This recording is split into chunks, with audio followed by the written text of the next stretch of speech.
नमस्कार। RM publication की ओर से ऑनलाइन पाठ्यक्रम में मैं कुलदीप साराश्वत, प्रिंसिपल ओडियम कॉलेज, आपके लिए फर्स्ट पेपर बाल विकास एवं सीखने की प्रक्रिया के लिए ऑनलाइन नोट्स स्टार्टिंग करते हैं हम शॉर्ट नोट में। फर्स्ट यूनिट है आपकी बाल विकास। बाल विकास में हम वो पढ़ेंगे कि बच्चा जो होता है शैशवावस्था से लेकर के और किशोरावस्था तक क्या क्या करता है, उसकी जितनी भी एक्टिविटी होती है या जो प्रोसेस होती है वो सब हम इसमें पढ़ेंगे। सबसे पहले बात आती है कि शिक्षा मनोविज्ञान के अंतर्गत हम फर्स्ट यूनिट पढ़ रहे हैं। शिक्षा मनोविज्ञान, सबसे पहले जो मनोविज्ञान शब्द का जो प्रयोग किया था वो सबसे पहले किया था रुडोल्फ गोल्काय ने। रुडोल्फ गोल्काय ऐसे व्यक्ति हैं जिन्होंने सबसे पहले साइकोलॉजी शब्द का प्रयोग किया। उसके बाद ये दो चीजों से मिलकर के बनता है। हम दो चीजें यहाँ पढ़ेंगे, एक तो पढ़ेंगे एजुकेशन और दूसरा पढ़ेंगे हम यहाँ पे साइकोलॉजी, PSYCHLOGY। एजुकेशन क्या है? एजुकेशन जो है वो लैटिन भाषा के एजुकेटम शब्द से इसकी उत्पत्ति हुई है। और जो एजुकेटम है ये दो शब्दों से मिलकर के बनता है, एक तो ई और दूसरा होता है ड्यूको। ई माने होता है अंदर से और ड्यूको माने होता है बाहर निकालना। इसलिए फ्रॉवेल ने कहा कि जो बालक है उसकी जो आंतरिक शक्तियां हैं, उनकी जो विकास करने की प्रोसेस है, हम उसको शिक्षा बोलते हैं। ऐसी साइकोलॉजी भी दो शब्दों से मिलकर के बना है, एक तो PSYCHE साइकी और दूसरा होता है लोगस। साइकी का जो सिनोनिम्स होता है इंग्लिश में वो होता है सोल, और सोल को हम हिंदी में बोलते हैं आत्माएं। लोगस जो होता है, लोगस का जो अर्थ होता है वो होती है स्टडी, और स्टडी माने होता है अध्ययन।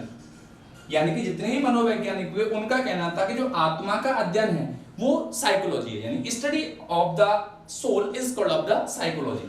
लेकिन जैसे जैसे समय परिवर्तित होता गया, सबने कहा कि ये सारी चीजें अलग होती हैं। जैसे सबसे पहले हम बात करते हैं 16वीं शताब्दी की। जब हम 16वीं शताब्दी की बात करते हैं तो सबसे पहले इनको कहा कि जो मनोविज्ञान है वो मन का विज्ञान है। मन का विज्ञान क्या है? सॉरी, आत्मा का विज्ञान है। आत्मा का विज्ञान। अब हम आत्मा के विज्ञान की अगर बात करते हैं तो कुछ लोगों का ऐसा मानना था कि जो आत्माएं होती हैं वो अजर अमर होती हैं, ना ये जन्म लेती हैं ना मरती हैं। जब हम इनके बारे में अध्ययन नहीं कर सकते, how can the possible study of the soul? इसलिए 16वीं शताब्दी की बात को लोगों ने नेग्लेक्ट कर दिया और उसके बाद लोगों ने कहा कि ये मन का विज्ञान है। अब बात आती है मन की, तो मन भी एक ऐसी चीज है कि मन भी हमारे कंट्रोल में नहीं होता। जब भी हम कोई काम करते हैं तो मन हमारे वश से बाहर होता है, तो हम मन का भी अध्ययन नहीं कर सकते। फिर उसके बाद लोगों ने कहा कि ये चेतना का विज्ञान है। चेतना का विज्ञान 19वीं शताब्दी में माना गया। अब चेतना क्या है? सिगमंड फ्राइड ने मन को 3 भागों में बांटा है।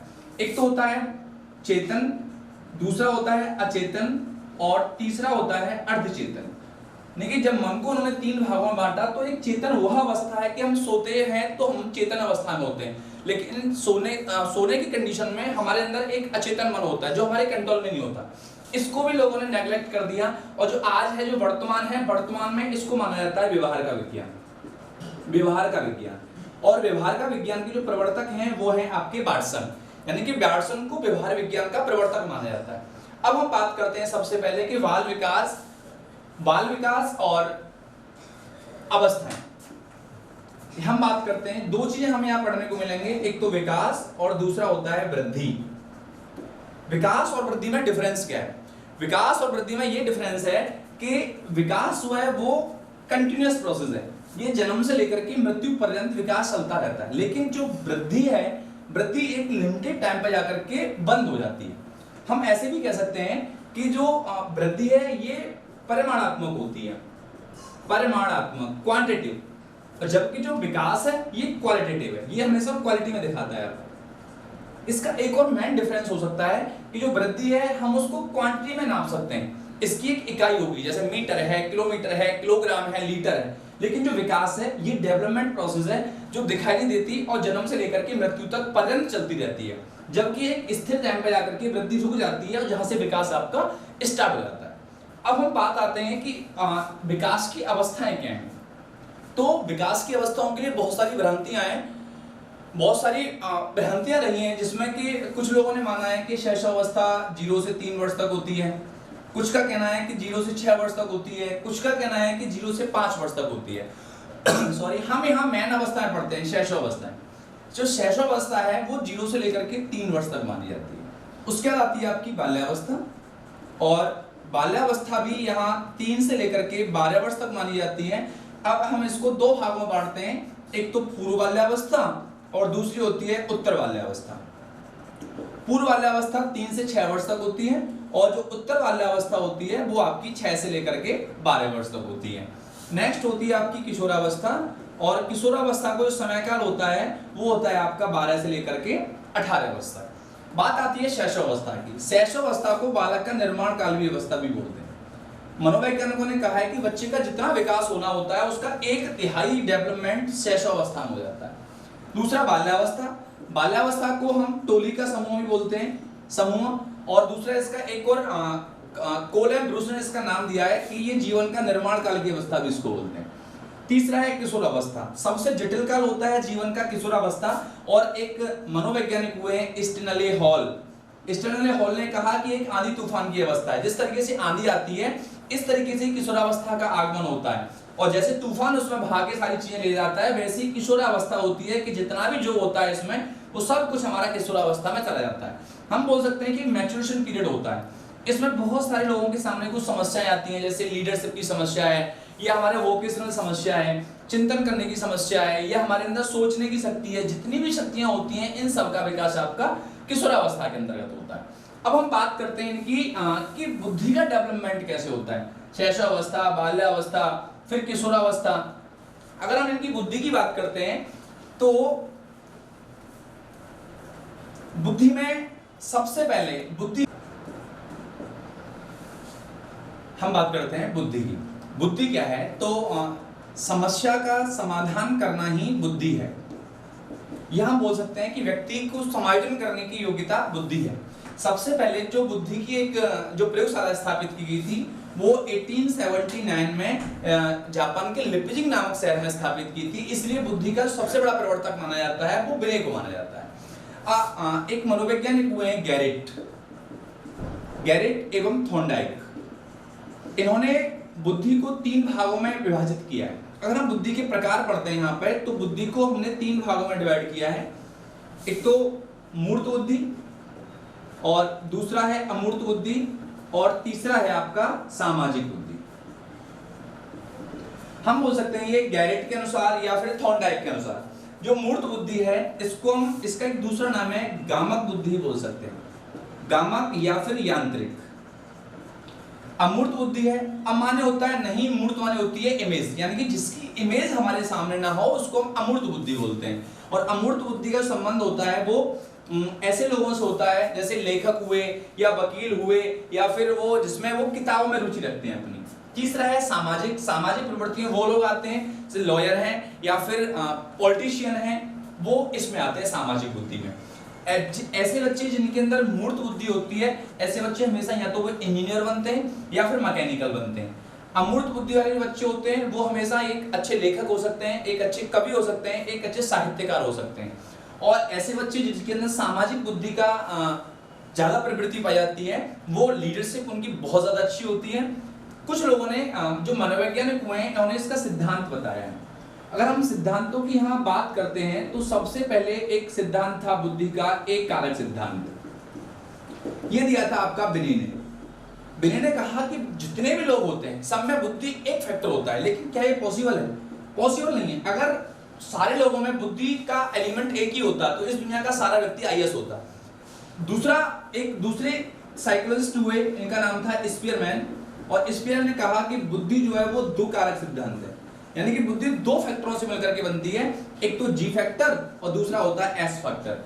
जी हियर जनरल यानी कि सामान्य बुद्धि, और एस हियर स्पेशल यानी कि विशिष्ट बुद्धि। इसको हम दूसरा नाम दे सकते हैं कि जब बच्चा जन्म लेता है तो उसके अंदर सामान्य बुद्धि होती है, जन्मजात बुद्धि, लेकिन जैसे ही वो वातावरण में आकर के लोगों के संपर्क में आता है तो उसके अंदर स्पेशल बुद्धि आती है। जैसे एनवायरनमेंट में बच्चा रहेगा वैसे ही उसकी बुद्धि का विकास आएगा। लेकिन इस पर मैंने भी बात यही छोड़ दी कि बुद्धि 2 फैक्टरों से मिलकर के बनती है, एक तो जी और दूसरा एस। लेकिन ऐसा भी नहीं है। एक दूसरे एच.एल. थर्स्टन एक साइकोलॉजिस्ट हुए हैं और उन्होंने कहा कि जो बुद्धि होती है वो बहुत तत्वों से मिलकर के बनती है। बहुत सारे तत्व होते हैं इसमें, बहुत सारे तत्वों में जैसे न्यूमेरिकल है या एस है, स्पेशल है, वर्बल है, न्यूमेरिकल है, स्पेशियल है, परसेप्चुअल है, मेमोरी है, ये सारे कंटेंट होते हैं। उनका कहना था कि बुद्धि न एक कारक होती है ना बुद्धि दो कारक होती है। बुद्धि बहुत सारे तत्वों से मिलकर के बनती है, क्योंकि अच्छा व्यक्ति वही होता है जिसके अंदर न्यूमेरिकल की क्षमता हो, प्रत्यक्षीकरण की हो, शाब्दिक हो, अच्छी बोलने की कंडीशन हो, स्पेशियल हो, परसेप्चुअल हो। इन सारे कंटेंटों को मिलाकर के, सारे एलिमेंटों को मिलाकर के हम बोल सकते हैं कि बुद्धि का निर्माण होता है। अब बात आती है इससे कि बुद्धि है क्या। बुद्धि के बारे में अगर हम दोबारा बताना चाहते हैं कि बुद्धि है क्या, तो सबसे पहले बुद्धि का मापन करने के लिए एक टर्मन हुए, और टर्मन ने बुद्धि लब्धि का एक फॉर्मूला बता दिया कि बुद्धि लब्धि बराबर MA/CA × 100। इसके द्वारा हम व्यक्ति की बुद्धि का मापन कर सकते हैं कि जो व्यक्ति है वो कितना बुद्धिमान। M हियर है मेंटल एबिलिटी, सॉरी, और C है यहाँ पे कॉग्निटिव एबिलिटी, यानी कि मानसिक आयु बटे वास्तविक आयु गुणा का 100। इसके द्वारा हम बच्चे की बुद्धि लब्धि का आकलन कर सकते हैं कि बच्चा जो है वो उसके अंदर कितनी बुद्धि है, और बुद्धि का मापन हम इस केस थ्रू कर सकते हैं। और इस सिद्धांत को देने वाले जो फॉर्मूला दिया था वो थे इसके टर्म। व्यक्तित्व, साइकोलॉजी के अंदर जो व्यक्तित्व है वेरी वेरी इंपॉर्टेंट टॉपिक। आज के समय में हर आदमी की कंडीशन है, हर आदमी की समस्या है कि पर्सनैलिटी है क्या। हम एक दूसरे के मुंह से बोलते सीख लेते हैं, how is the personality, your personality is very good, unique personality is very attractive, but how can you say that इस व्यक्ति की पर्सनैलिटी बहुत अच्छी है और इस व्यक्ति की पर्सनैलिटी बहुत अच्छी नहीं है। मैं आपको एक फॉर्मूला बताता हूं जिसके थ्रू हम एक पर्सनैलिटी का मेजरमेंट कर सकते हैं। Just like is that P बराबर B plus E। This is a unique formula. P here personality, V here behavior, E here environment। हम बोल सकते हैं कि वातावरण में रह करके या वातावरण में रह करके जो हमारे बिहेवियर में चेंजिंग आती है वो सब व्यक्तित्व है। मनोवैज्ञानिकों ने कहा था कि संपूर्ण जो व्यवहार होता है, संपूर्ण व्यवहार का परिवर्तन ही व्यक्तित्व है। अब व्यक्तित्व के लिए एक फेमस डेफिनेशन है जो एग्जाम में बहुत बार आती है, ऑलपोर्ट। एक साइकोलॉजिस्ट हुए हैं ऑलपोर्ट ने कहा कि व्यक्तित्व जो है उन मनोदैहिक शारीरिक गुणों का संगठन है जो वातावरण के साथ अपूर्ण समायोजन स्थापित कर सकता है। हम बोल सकते हैं पर्सनैलिटी है क्या। Personality is the unique process. ये एक यूनिक है और डायनामिक प्रोसेस है, चेंज होती रहती है। सुबह से लेकर के शाम तक हम जिस व्यक्ति को देखते हैं उसको देख करके हम अपने आप में कॉपी कर सकते हैं, हम अपनी पर्सनैलिटी में इंप्रूवमेंट कर सकते हैं कि पर्सनैलिटी, और हर आदमी की टेंडेंसी होती है कि मेरी पर्सनैलिटी जो हो वो बहुत बेस्ट हो। अगर हम इसके प्रकारों की बात करते हैं, क्लासिफिकेशन की बात करते हैं, तो क्लासिफिकेशन को हम 3 भागों में डिवाइड कर सकते हैं। सबसे पहला जो टाइप्स है वो है आपका शारीरिक प्रकार। शारीरिक प्रकार से व्यक्तित्व का विभाजन। दूसरा है शारीरिक के बाद में सामाजिक प्रकार, और तीसरा है मनोवैज्ञानिक प्रकार।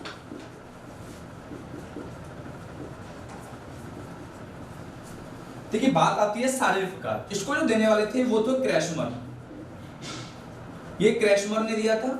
सामाजिक प्रकार ये स्प्रेंगर ने दिया था, और ये है मनोवैज्ञानिक प्रकार, इसको देने वाले थे जुंग। कहीं कहीं हिंदी में इसको हम युंग भी बोलते हैं, यहाँ कंफ्यूजन नहीं होना आपको। क्रैशमर ने कहा कि जो व्यक्ति होता है वो शारीरिक प्रकार के आधार पर 4 तरीके का होता है। सबसे पहला कृशकाय, दूसरा पुष्टकाय, तीसरा होता है नाटा, और ये होता है आपका विशालकाय। इसमें वो लोग आते हैं जो हष्टपुष्ट होते हैं, इसमें वो लोग आते हैं जो कमजोर होते हैं, इसमें वो लोग आते हैं जो हमेशा पैकिंग टाइप के होते हैं, यानी कि वो हमेशा मजाक के मूड में रहते हैं। विशालकाय, इसमें हष्टपुष्ट लोग, इनमें तीनों का मिश्रण होता है। इसमें सामाजिक प्रकार, इसको देने वाले थे स्प्रेंगर, और एक क्वेश्चन आया था, स्प्रेंगर की फेमस बुक थी जिसका नाम था the types of man. The types of man की जो रचयिता हैं वो है स्प्रेंगर, और यहाँ पे सामाजिक के आधार पर व्यक्तित्व को उन्होंने 5 भागों में डिवाइड किया है। सबसे पहले जैसे राजनीतिज्ञ, आध्यात्मिक, कलात्मक, राजनीतिक, आध्यात्मिक, कलात्मक, इसके बाद धार्मिक, और धार्मिक के बाद सैद्धांतिक।